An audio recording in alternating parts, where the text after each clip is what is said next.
Hi guys, કેમ છો બધા? મજામાં? આઈ વિશ કે તમે બધા મજામાં હશો. હું ફરી લઈને આવી છું એકદમ નવી રેસીપી, જે છે પૌવાની ખૂબ સરસ ટેસ્ટી ઈડલી. આ પૌવાની ઈડલી તમે તમારા બાળકોને નાસ્તામાં ભરીને આપી શકો છો, સ્નેક્સ તરીકે 5 વાગે પણ ખાઈ શકો છો. અને એકવાર આ રેસીપી તમે ટ્રાય કરશો તો અવારનવાર આ રેસીપી ટ્રાય કરશો. ખૂબ જ ટેસ્ટી અને ખૂબ જ હેલ્ધી બને છે આ રેસીપી. તો મારા વિડીયોમાં લાસ્ટ સુધી બન્યા રહો. અને જો હજુ તમે મારી ચેનલને સબસ્ક્રાઈબ ના કરી હોય તો મારી ચેનલને સબસ્ક્રાઈબ કરો અને વિડીયોમાં આગળ વધો. તો સૌપ્રથમ આ ટેસ્ટી નાસ્તો બનાવવા માટે મેં લીધા છે પૌવા. તમે મોટા પૌવા મેં લીધા છે, તમે નાના પૌવા હોય તો તે પણ ચાલે. એને મેં પ્રોપરલી સરસ મજાના ધોઈ નાખ્યા છે. પ્રોપર તમારે એને પલાળવાના છે અને સરસ મજાનો એમાંથી જે કચરો નીકળે છે એ પાણી વડે ધોઈ અને કાઢી નાખવાનો છે.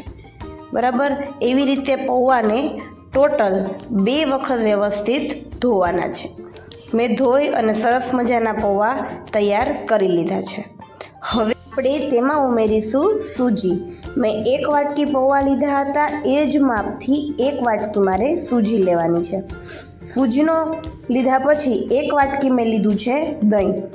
દહીં તમે બને ત્યાં સુધી થોડુંક ખટાશવાળું લેવાનું, જેથી કરીને આપણું જે મિક્સચર તૈયાર થાય છે એકદમ ખટાશવાળું બને. ત્યારબાદ પાણી તમારે જરૂરિયાત અનુસાર નાખવાનું. એનું કારણ છે કે જો તમારું દહીં વધારે પડતું થીન હોય તો તમારી પેસ્ટ બની જાય. એટલે બને ત્યાં સુધી પહેલાં હલાવી લેવાનું, પણ ધીરે ધીરે તમારે પાણી નાખવાનું રહે. આ રીતે પૂરેપૂરા મિક્સરને પ્રોપરલી હલાવી લેવાનું, બધી જ બાજુ સ્પ્રેડ કરવાનું રહેશે. જો તમે મારી ચેનલમાં નવા હોય તો પ્લીઝ મારી ચેનલને સબસ્ક્રાઈબ કરો અને તમે કયા સિટીમાંથી મારો વિડીયો જોવો છો એ કોમેન્ટમાં જરૂર બતાવશો. હવે આ મિક્સચરને મેં 15 મિનિટ માટે શાંતિથી એક સાઈડ રાખી દીધું છે, જેથી કરીને સૂજી થોડીક ફૂલી જાય. હવે મેં બાફેલા બટાટા લીધા છે, તેમાં મસાલા એડ કરશું. ખાંડ નાખી છે, ચટણી, ધાણા જીરું પાવડર, થોડોક હંચર, મહાલક્ષ્મી મસાલા અને આમચૂર પાવડર અને મરચાંની પેસ્ટ, સાથે સાથે થોડાક એવા ધાણા. આ બધી વસ્તુઓ તમે એની અંદર કોઈ વસ્તુ એડ કરવી હોય, લીંબુ છે, આંબલીનું પાણી છે, તો એડ કરી શકો છો. તમે એને ટેસ્ટી બનાવવા માટે અલગ અલગ ઇન્ટીજર તમે નાખી શકો છો. મેં આ રીતે આખા પેસ્ટને હલાવી અને નાની નાની હું ટીકી બનાવીશ. તમે જોઈ શકો છો હાથની મદદથી આ રીતે તમારે ગોળ ગોળ વાળીને ટીકી બનાવવાની છે, જેની અંદર તેલનો બિલકુલ ઉપયોગ કરવાનો નથી. બરાબર, તેલના ઉપયોગ વગર આવી સરસ મજાની હું ટીકી તૈયાર કરવાની છું. આ રેસીપીમાં મહત્ત્વની વાત એ છે કે બિલકુલ તમારે તેલની પણ જરૂર પડતી નથી. વિદાઉટ તેલ આપણે આ રેસીપી બનાવીશું.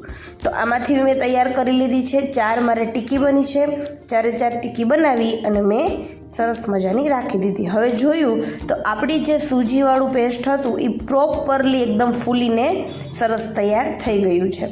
બરાબર, હવે એને આપણે મિક્સર જારની અંદર નાખી અને આને હલાવવાનું છે.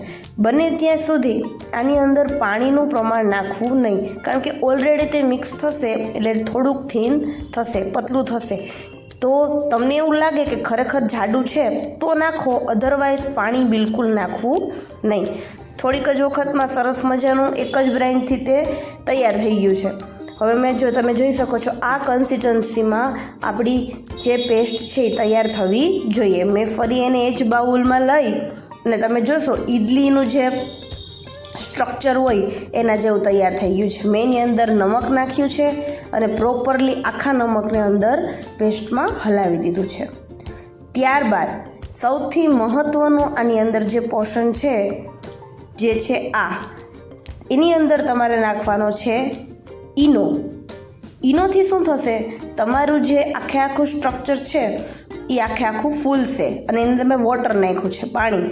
બરાબર, બીજું કાંઈ નથી નાખ્યું.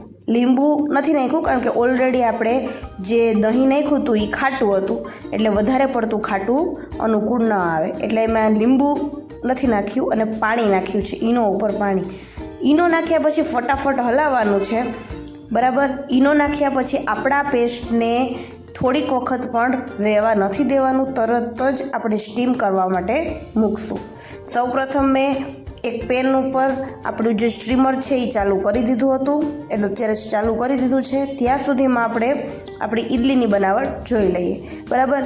પહેલાં મેં 4 વાટકા લીધા છે, 4 વાટકાની નીચે પ્રોપર તેલ લગાવ્યું છે.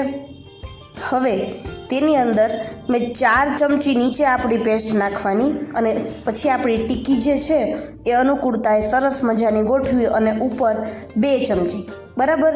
જેથી થશે શું, આપણી ટીકી વજનવાળી છે એટલે એ બને ત્યાં સુધી થોડીક નીચી ખસશે, બરાબર. એટલે ઉપરનું સ્તર અને નીચેનું સ્તર જળવાઈ રહે એ માટે નીચે 4 ચમચી અને ઉપર 2 ચમચી, એટલે એ ટીકી વ્યવસ્થિત વચ્ચોવચ સરસ મજાની આવે. બને ત્યાં સુધી ઉપરના ભાગમાં વધારે પડતું આખો વાટકો નહીં ભરવાનો, કારણ કે આ જે છે એ ઈડલી થોડીક ફૂલશે એટલે ઉપર આવશે. અને મેં ઉપર થોડુંક એવું લાલ મરચું પાવડર સરસ મજાનું નાખ્યું છે જેથી ખાવામાં ચટપટું બને. હવે મેં સ્ટીમર ચાલુ કરી દીધું હતું અને હવે મેં સરસ મજાનું માત્ર 15 જ મિનિટની અંદર આપણી જે રેસીપી છે એ બનીને તૈયાર થશે. મેં 15 મિનિટની અંદર ધીમા ગેસે આપણી જે સ્ટ્રીમ હતી ઈડલીની એ કરી છે. જોઈ શકો છો આપણી ઈડલી ખૂબ જ સરસ ફૂલી ગઈ છે અને આપણે એને કપડા મદદથી નીચે ઉતારીશું. 5 મિનિટ જેવું અને આપણે ઠંડુ થવા દેશું, બરાબર. શા કારણે? જેથી કરીને નીકળવામાં આપણને સરળતા રહે, બરાબર. પછી આપણે એને આ રીતે ચાકુની મદદથી અથવા તો ચમચીની મદદથી તમારે ફરતી બાજુ તમારે એવી રીતે કટ, આપણે જેમ ઈડલી ઉખેડીએ એ રીતે કરી લેવાનું. ત્યારબાદ તમારે એક ડીશ લેવાની. ડીશની અંદર તમારે એને આ રીતે પાછળથી થોડોક ધક્કો લગાવવાનો, જેથી કરીને તમારી ઈડલી જે છે એ પ્રોપરલી બને. જોઈ શકો છો એકદમ સરસ મજાની ઈડલી બનીને તૈયાર છે. હવે હું તમને બતાવીશ કે અંદરથી શું પૂરેપૂરી ઈડલી કમ્પ્લીટલી સ્ટવ થઈ ગઈ છે, પાકી ગઈ છે. તો ચલો હવે હું આને કટ કરીને પણ તમને બતાવીશ કે અંદરથી કેવી. બહારથી તમે જોઈ શકો છો એકદમ સરસ મજાની મુલાયમ અને પોચી ઈડલીઓ બની છે. હવે ચાકુની મદદથી હું કટ કરી અને તમને અંદરનો ભાગ બતાવીશ કે તે કેવી રીતે પાક્યો છે. જોઈ શકો છો એટલો સરસ અંદર સુધી આખી ઈડલીઓ સરસ મજાની પાકી ગઈ છે. ઇન્સ્ટન્ટ તમે આ વસ્તુ બનાવી શકો છો, બરાબર. માત્ર અડધી જ કલાકની અંદર આખી રેસીપી બનીને તૈયાર છે. બાળકોના નાસ્તામાં પણ ભરી શકો છો અને કોઈ ગેસ્ટ આવ્યા છે તો તરત તમે આ રેસીપી તૈયાર કરી શકો છો. એટલી ખાવામાં એટલી ટેસ્ટી બને છે કે તમે એકવાર આ રેસીપી ટ્રાય કરશો તો વારંવાર કરશો. જો તમે મારી ચેનલમાં નવા હોય તો પ્લીઝ સબસ્ક્રાઈબ કરો. Thank you so much.